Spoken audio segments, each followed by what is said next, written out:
Sponsor me. Anyways, this weekend, or this week really, I had the opportunity to see 2 movies back to back in theaters. So cool. Both true stories, both about people doing courageous things and scary things. But the movies themselves were about as opposite as you could get. So on one side we have Guy Ritchie's The Ministry of Ungentlemanly Warfare.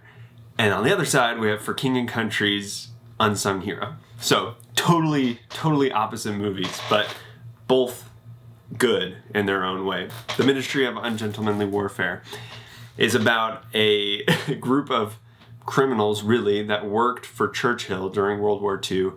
And they went and tried to sabotage some of the Nazi U-boat production, and they sunk some ships and killed a bunch of Nazis. And it's a comedy, it's fast-paced, it's funny. It's Guy Ritchie, Guy Ritchie. And then the other one is like this emotional movie about a family that has to move from Australia to America to chase a better dream, and they're working on their dream and overcoming all the odds, and it's very very emotional, and it's not super fast paced. Totally opposite movies, but both good in their own way. So I want to talk about the Unsung Hero movie because it's opening weekend for this movie, and I thought it was good enough to say, hey, go see it in theaters.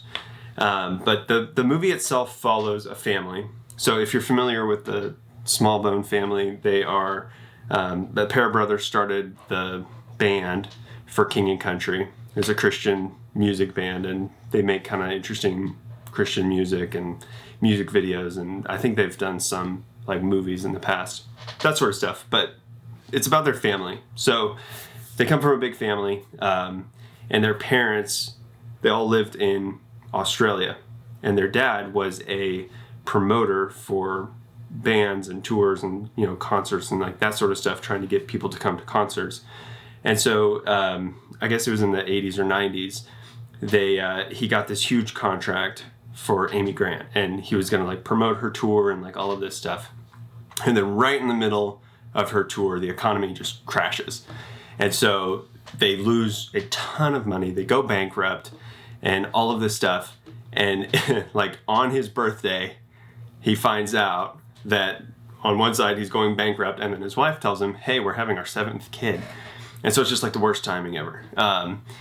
So just destitute, stuck in Australia, no money, totally bankrupt. He's calling his contacts and he's like, I can't get a job in Australia. My reputation's totally tarnished.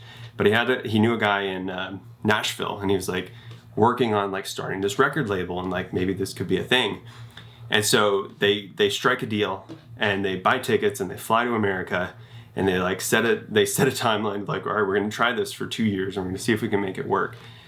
And as soon as they get to Nashville, they have a meeting with the guy, I can't remember his name, the guy who's wants to start this record label.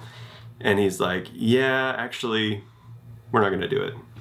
And so now they're in a totally foreign land, no money, they're renting a house, no furniture, and they have no job. And so the rest of the movie just kind of unfolds of like this series of unfortunate events where they're just like one thing after another. They're like so close to reaching their dream, and then something happens and they don't get it.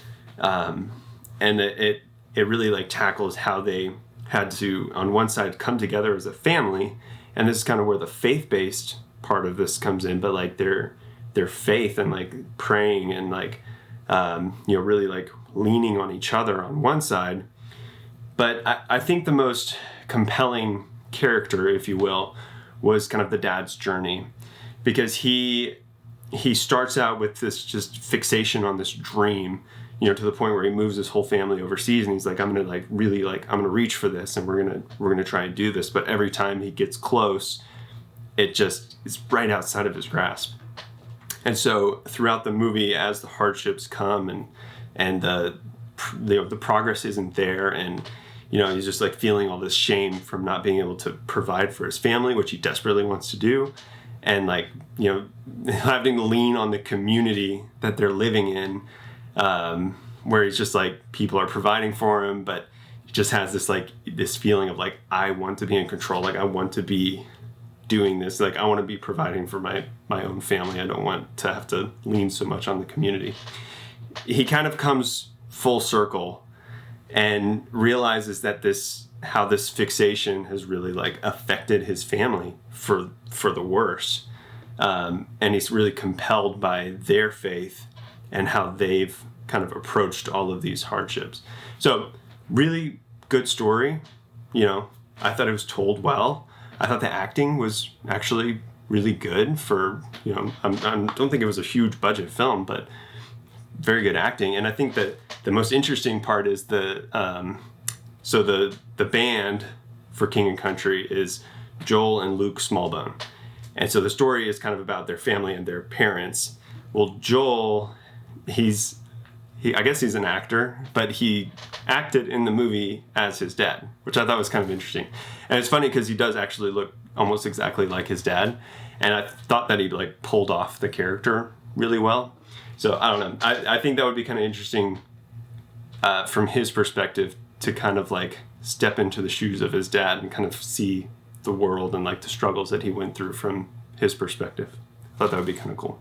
So anyways, I thought it was a great movie, and I thought it was well executed. I thought that even though it was a faith-based film, it did not just like punch you in the nose, like a lot of faith-based films have. It was very subtle, and it really just told the story of a family, and throughout that, you got to see kind of their faith and how that impacted their story. So the movie's in theaters. I'd say go see it. Go see it in theaters. I'm sad for the way that theaters are dying, and so I'm like encouraging people like, go see movies in theaters. But really, yeah, like this is a good weekend to go see it. I think the first week of a movie's release is really important, and so they're asking people to go out like, go see it this week if you can. So there's my take. I thought it was a good movie. I think it's worth seeing, and I think it's very different from the Ministry of Ungentlemanly Warfare. So, I would recommend both. If you get a chance to see both, go see both. And go see them in theaters. All right. I'm no good at outros, so I'm just going to leave you with this.